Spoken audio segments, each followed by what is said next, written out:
বিসমিল্লাহির রহমানির রহিম। আসসালামু আলাইকুম প্রিয় দর্শক, আশা করি সবাই ভালো আছেন। আমি আলহামদুলিল্লাহ ভালো আছি। তো আমি চলে আসলাম চাঁদপুর জেলা কচুয়া উপজেলা মাঝিগাছা শহীদপুর মাঝিগাছা গ্রামে। তো এখানে একটা বায়োগ্যাস প্ল্যান্টের কাজ চলতেছে। এটা হলো 10 ঘনমিটার। এই প্ল্যান্টটা গরুর গোবর প্লাস মাদ্রাসা যে ছাত্র আছে ছাত্রদের মলটা দিয়ে চালাবে।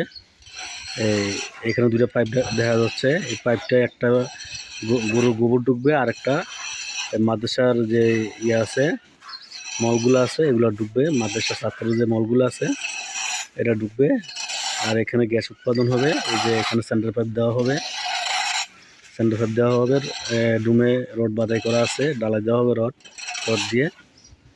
আর এটা হচ্ছে হাইড্রোলিক চেম্বার। এখানে যে অবশিষ্ট যেই বজ্রটা আছে এটার মধ্যে জমা হবে। এই অবশিষ্ট বজ্রটা জমা হবে, আর ওভার হইলে এদিক দিয়ে বাইর হয়ে যাবে, আর এটা হচ্ছে মাদ্রাসার ভবন।